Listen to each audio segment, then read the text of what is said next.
Friends, video నచ్చితే like చేయండి, అలాగే సబ్స్క్రైబ్ చేసుకుని షేర్ చేస్తారని ఆశిస్తున్నాను. బౌద్ధ మత సంఘంలో ప్రవేశం పొందిన విద్యార్థిని ఏమంటారు?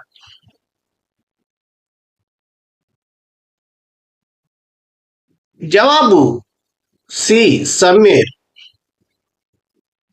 జైన మత స్థాపకుడు ఎవరు? వృషభనాథుడు. జైన మతాన్ని వ్యాప్తిలోనికి తెచ్చిన ఋషులను ఏమంటారు? తీర్థంకరులు. జైన మతంలో మొత్తం తీర్థంకరులు ఎంతమంది? 24 మంది. జైన మతంలో 23వ తీర్థంకరుడు ఎవరు? పార్శ్వనాథుడు. జైన మతంలో 24వ అంటే ఆఖరి తీర్థంకరుడు ఎవరు? వర్ధమాన మహావీరుడు. జైన అనేది జిన శబ్దం నుండి వచ్చినది. జీనుడు అంటే అర్థం ఏమిటి? జయించినవాడు అంటే తనను తాను జయించినవాడు. క్షత్రియ కుటుంబానికి చెందిన వర్ధమాన మహావీరుని తండ్రి పేరు సిద్ధార్థుడు. క్షత్రియ కుటుంబంలో జన్మించిన వర్ధమాన మహావీరుని తల్లి పేరు త్రిశల. మహావీరుని జన్మస్థలం వైశాలి. మహావీరుని భార్య పేరు యశోద. మహావీరుని కుమార్తె పేరు ప్రియదర్శిని. మహావీరుడు ఎన్నో ఏట సంసారాన్ని త్యజించినాడు. 30వ ఏట. మహావీరుని గురువు ఎవరు? మక్కలి గోశాలుడు.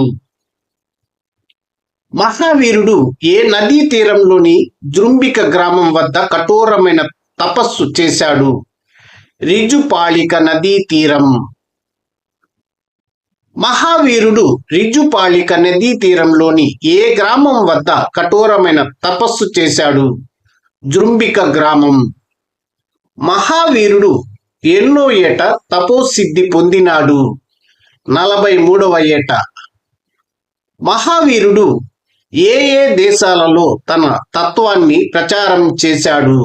అంగ, మిథిల, కోసల, మగధ.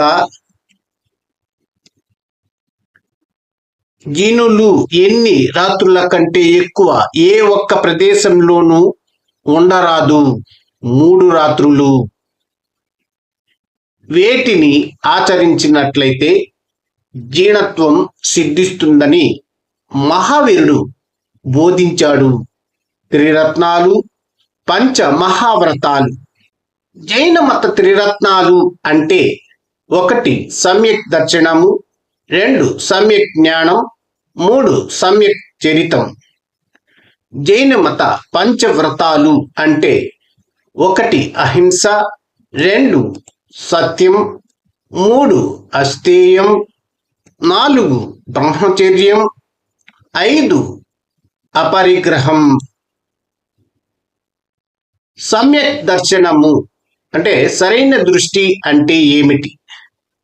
జైన తీర్థంకరులలో, శాస్త్రాలలో, గురువులో నిజమైన విశ్వాసం కలిగి ఉండటం. సప్తతత్వాలలో నిజమైన నమ్మకంను ఏమంటారు? సమ్యక్ దర్శనం. సమ్యక్ జ్ఞానము అంటే సరైన జ్ఞానం అనగా జైన తత్వాల గురించి, పదార్థాల గురించిన సరైన భావన. సమ్యక్ చరిత్ర అంటే సరైన శీలము అంటే వ్రతాలను, ఉపవాసాలను పాటించి సరైన ప్రవర్తన ద్వారా సరైన శీలాన్ని పెంపొందించుకోవాలి.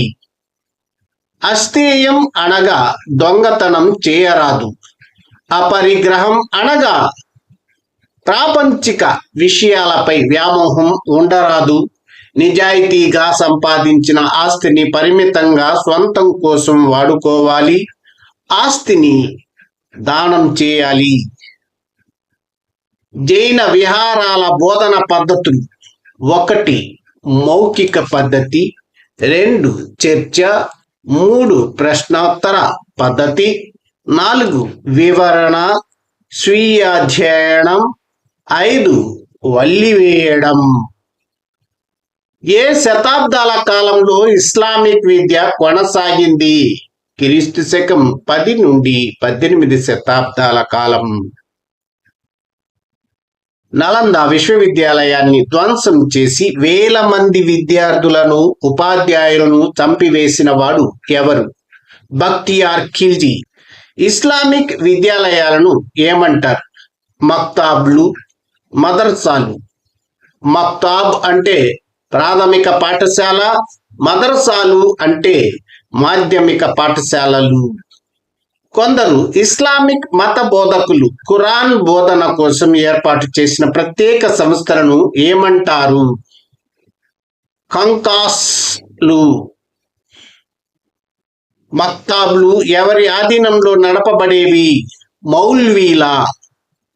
మదర్సా అంటే అర్థం అధ్యయన కేంద్రం. భారతదేశం తూర్పు ఇండియా వర్తక సంఘ పాలన నుండి ప్రత్యక్ష బ్రిటిష్ రాణి పాలనలోకి ఏ సంవత్సరం వచ్చింది? 1858. భారతీయులు సాంఘికంగా, నైతికంగా, మతపరంగా అనాగరికులని, వారిని నాగరికులను చేయవలసిన బాధ్యత వర్తక సంఘంపై ఉందని, కాబట్టి క్రైస్తవ మిషనరీలకు వర్తక సంఘం ప్రోత్సాహం అందించాలని వాదించినది ఎవరు? Charles grant. ఆధునిక విద్య అంటే ఆంగ్ల విద్య పితామహుడు ఎవరు? Charles grant. చార్లెస్ గ్రాంట్ 1813 అంటే ఏమిటి? ఆంగ్ల విద్యను ప్రవేశపెట్టి క్రైస్తవ మిషనరీల ద్వారా క్రైస్తవ మత విలువలను బోధించాలని 1797లో 1813లో బ్రిటిష్ హౌస్ ఆఫ్ కామన్స్ కు చార్లెస్ గ్రాంట్ సమర్పించిన పత్రం. మొదటిసారిగా క్రైస్తవ మిషనరీలకు భారతదేశంలో ప్రవేశించి మత ప్రచారం చేసే హక్కు ఇచ్చిన చట్టం ఏది? చార్టర్ చట్టం 1813. భారతదేశంలో విద్యా గ్రాంట్ 10,000 నుండి 1,00,000 రూపాయలకు పెంచబడుతుందని ఆదేశాలు జారీ చేసిన చట్టం ఏది? చార్టర్ చట్టం 1813. బెంగాల్ గవర్నర్ జనరల్ ఆదేశాలను మిగతా ప్రాంతాల గవర్నర్లు అనుసరించాలని ఆదేశాలను జారీ చేసిన చట్టం ఏది? చార్టర్ చట్టం 1833. ఏ చట్టం ప్రకారం కుల మతాల ఆధారంగా కంపెనీలో ఉద్యోగాలు ఇవ్వరాదు? 1833 చార్టర్ చట్టం. గవర్నర్ జనరల్ కౌన్సిల్లో న్యాయశాఖకు ఒక సభ్యుని నియమించాలని ఆదేశాలను జారీ చేసిన చట్టం ఏది? చార్టర్ చట్టం 1833. ఏ చట్టం ద్వారా మెకాలే గవర్నర్ జనరల్ కౌన్సిల్లో న్యాయశాఖ సభ్యుడు అయ్యాడు? చార్టర్ చట్టం 1833. ఫ్రెండ్స్, వీడియో నచ్చితే లైక్ చేయండి, అలాగే షేర్ చేయండి. మెకాలేను విద్యాశాఖకు అధ్యక్షునిగా అంటే chairman of society of public instruction of Bengal గా నియమించిన ఆనాటి గవర్నర్ జనరల్ ఎవరు? William Bentinck. భారతీయ భాషలు అసంపూర్ణమైనవి, అసమర్థమైనవి, వీటిలో శాస్త్రీయ పదజాలం లేదు, ముఖ్యమైన గ్రంథాలేవి భారతీయ భాషలలోనికి అనువదింపబడలేదు, మంచి ఐరోపా గ్రంథాలయంలోని ఒక పుస్తకాల అర భారతదేశ, అరేబియా దేశాల మొత్తం సాహిత్యం కంటే గొప్పది అని భారతదేశం గురించి అవమానకరంగా ప్రకటన చేసినది ఎవరు? మెకాలే. ఆంగ్ల విద్య ద్వారా మనకు భారతీయ ప్రజలకు మధ్యవర్తులుగా ఉండే ఒక వర్గాన్ని తయారు చేయాలి. ఈ వర్గం వారు రంగులోనూ రక్తంలోనూ భారతీయులుగానే ఉంటారు, కానీ వారి అభిరుచులు, అభిప్రాయాలు, విలువలు, ఆలోచనలు అన్నీ ఆంగ్లేయులుగా ఉంటాయి అని అన్నది ఎవరు? మెకాలే.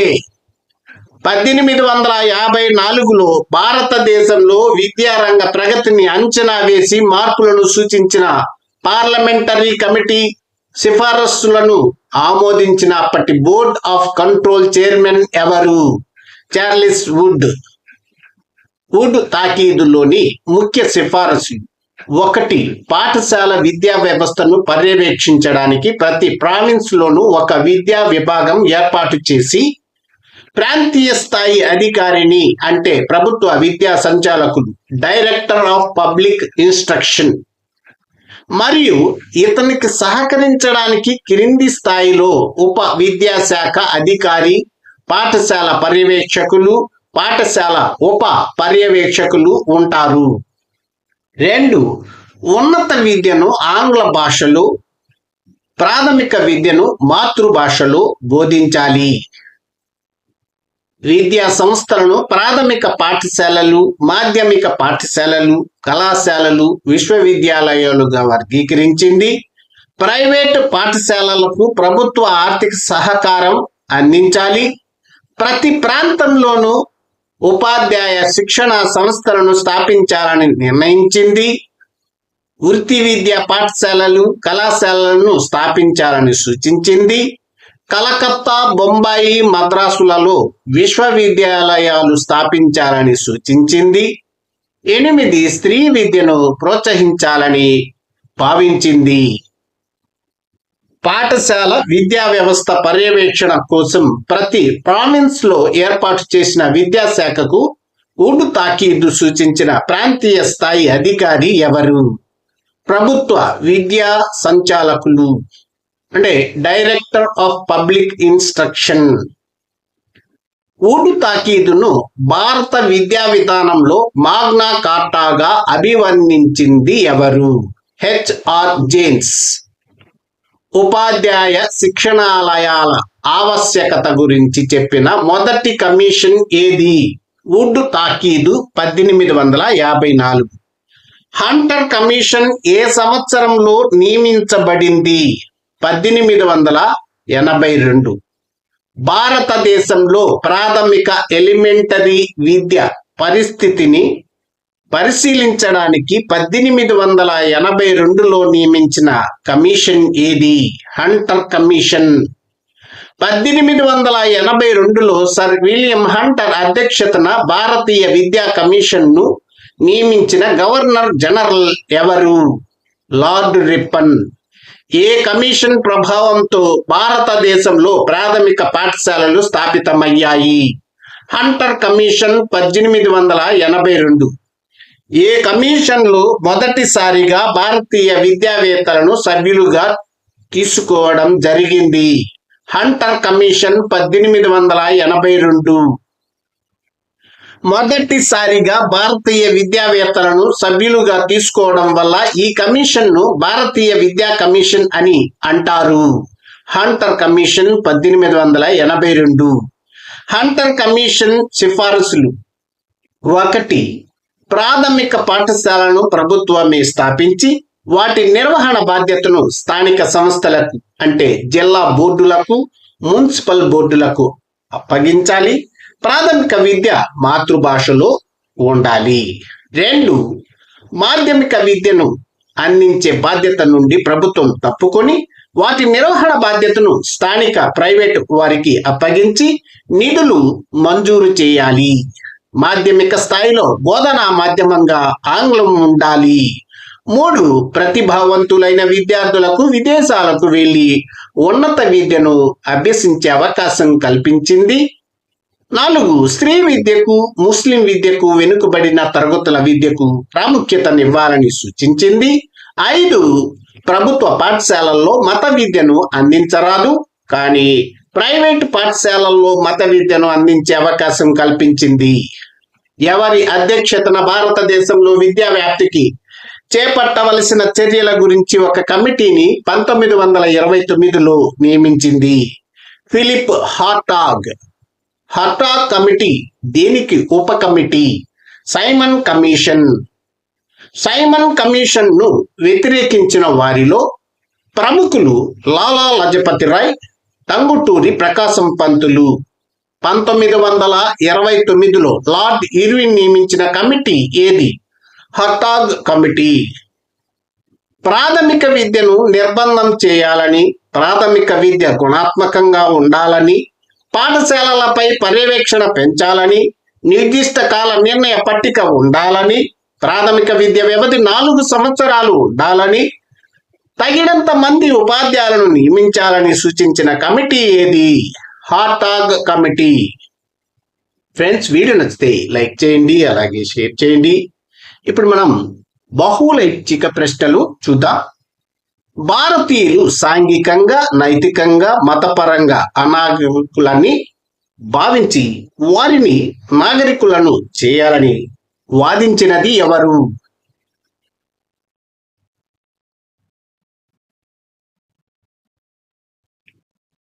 జవాబు సి. Charles grant. ఆంగ్ల విద్యను ప్రవేశపెట్టి క్రైస్తవ మిషనరీల ద్వారా క్రైస్తవ మత విలువలను బోధించాలని ఏ సంవత్సరంలో బ్రిటిష్ హౌస్ ఆఫ్ కామన్స్ కు చార్లెస్ గ్రాంట్ తన పత్రాన్ని సమర్పించాడు?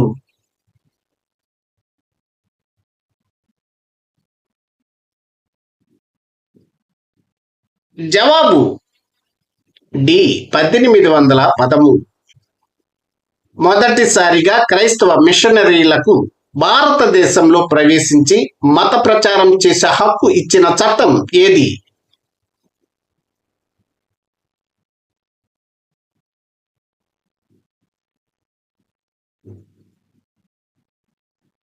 జవాబు బి. చార్టర్ చట్టం 1813. బెంగాల్ గవర్నర్ జనరల్ ఆదేశాలను మిగతా ప్రాంతాల గవర్నర్లు అనుసరించాలని ఆదేశాలను జారీ చేసిన చట్టం ఏది?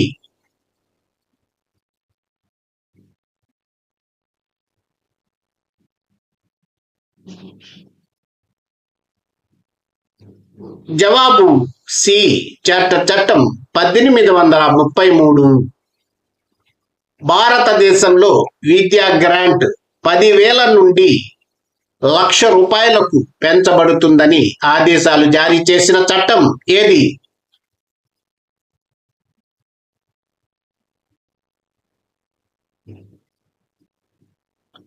జవాబు బి. చార్టర్ చట్టం 1813.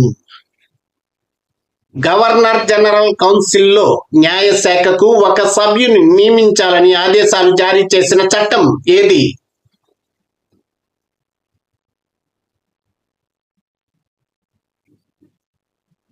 జవాబు బి. చార్టర్ చట్టం 1833. ఏ చట్టం ద్వారా మెకాలే గవర్నర్ జనరల్ కౌన్సిల్లో న్యాయశాఖ సభ్యుడిగా నియమించబడ్డాడు?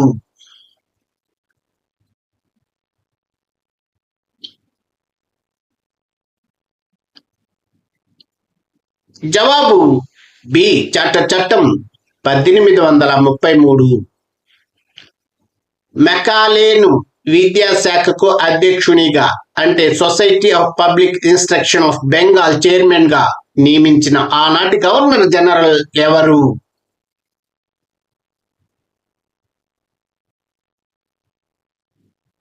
జవాబు సి. Lord William Bentinck. మంచి ఐరోపా గ్రంథాలయంలోని ఒక పుస్తకాల అర భారతదేశ అరేబియా దేశాల మొత్తం సాహిత్యం కంటే గొప్పది అని అవమానకరంగా వ్యాఖ్యానించినది ఎవరు?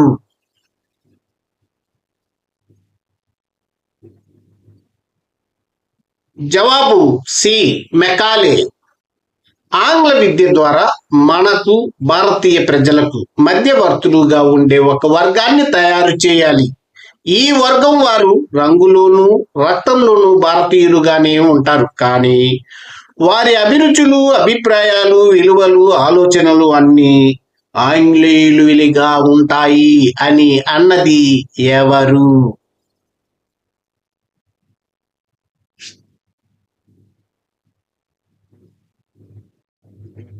జవాబు సి. మెకాలే. 1854లో భారతదేశంలో విద్యారంగ ప్రగతిని అంచనా వేసి మార్పులను సూచించిన పార్లమెంటరీ కమిటీ సిఫార్సులను ఆమోదించిన అప్పటి బోర్డ్ ఆఫ్ కంట్రోల్ చైర్మన్ ఎవరు? జవాబు సి. Charles would. భారత విద్య మాగ్నా కార్టా అని దేనిని పిలుస్తారు?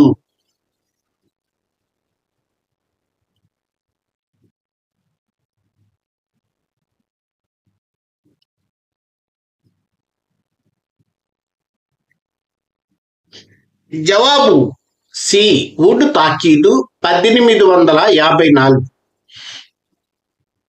పాఠశాల విద్యా వ్యవస్థ పర్యవేక్షణ కోసం ప్రతి ప్రావిన్స్ లో ఏర్పాటు చేసిన విద్యాశాఖకు ఊటు తాకీదు సూచించిన ప్రాంతీయ స్థాయి అధికారి ఎవరు?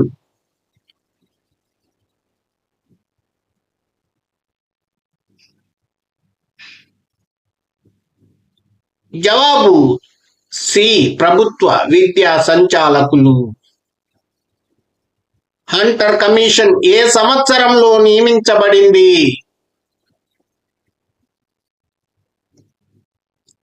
జవాబు బి 1882. ఈ క్రింది వాటిలో భారతీయ విద్యా కమిషన్ లేదా తొలి భారతీయ విద్యా కమిషన్ ఏది?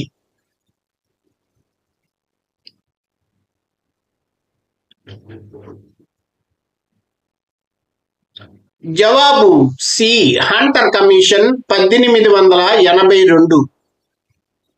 మొదటిసారిగా భారతీయ విద్యావేత్తలను సభ్యులుగా చేర్చినందున భారతీయ విద్యా కమిషన్ అని పిలువబడినది ఏది?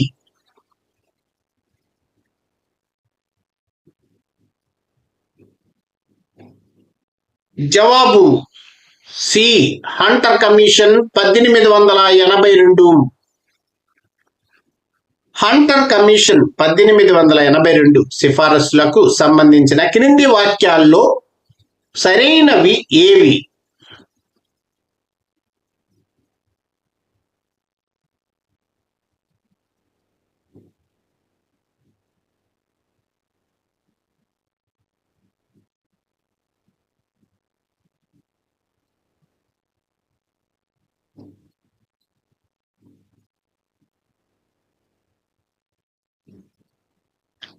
జవాబు బి 1, 2, 3 మాత్రమే. హంటర్ కమిషన్ గురించి క్రింది వాక్యాలను పరిశీలించండి.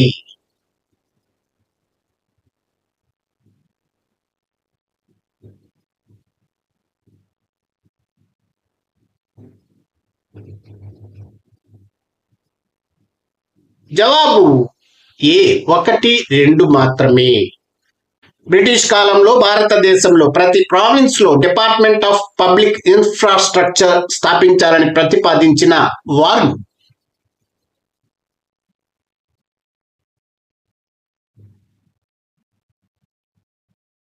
జవాబు బి వుడ్స్ డిస్పాచ్. అధోముఖ వాడపోత సిద్ధాంతం అని దేనికి పేరు?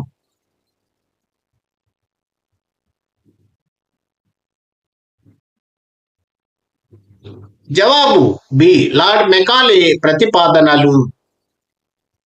ప్రాథమిక విద్యలో ఒక ప్రధాన అవరోధంగా హార్టాగ్ కమిటీ దేన్ని గుర్తించింది?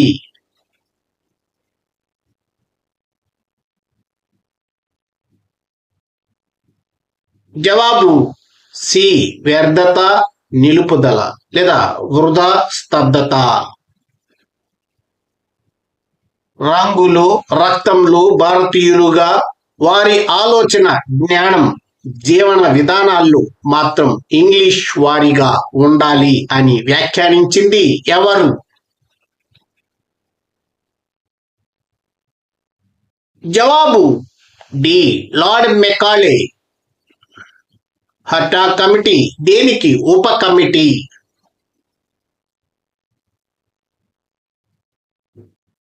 జవాబు బి సైమన్ కమిటీ. ఈ క్రింది వారిలో సైమన్ కమిషన్ లో సభ్యుడు మరియు ఢాకా విశ్వవిద్యాలయ మాజీ ఉప కులపతి ఎవరు?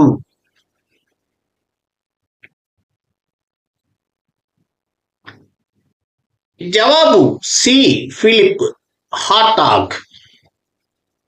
1929లో లార్డ్ ఇర్విన్ నియమించిన కమిటీ ఏది?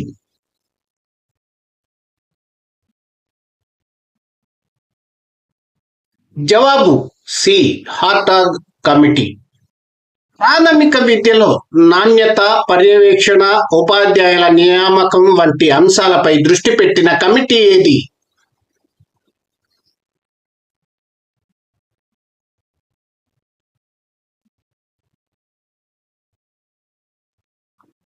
జవాబు సి హార్టాగ్ కమిటీ 1929. ముఖ్య గమనిక ఫ్రెండ్స్, 6th క్లాస్ నుండి 10th క్లాస్ వరకు లెసన్ వైజ్ బిట్స్ ఉన్న బుక్స్ 700 రూపాయలు. అలాగే social methodology semester 1 and semester 2 రెండు కలిపి లెసన్ వైజ్ బిట్స్ ఉన్న బుక్ 300 రూపాయలు. కావాల్సిన వారు ఈ నంబర్స్ కి అంటే 9966466776 8500766974 కి కాల్ చేసినట్లయితే మేము మీకు బుక్స్ పోస్టల్ ద్వారా పంపించడం జరుగుతుంది. పోస్టల్ ద్వారా బుక్స్ మీకు రావడానికి 3 రోజుల సమయం పడుతుంది, గమనించగలరు. వీడియో నచ్చితే లైక్ చేసి షేర్ చేసి సబ్స్క్రైబ్ చేసుకోండి. అలాగే బెల్ ఐకాన్ పై క్లిక్ చేసినట్లయితే మన కొత్త నోటిఫికేషన్స్ మీకు అందుతూ ఉంటాయి. Thank you for watching this video.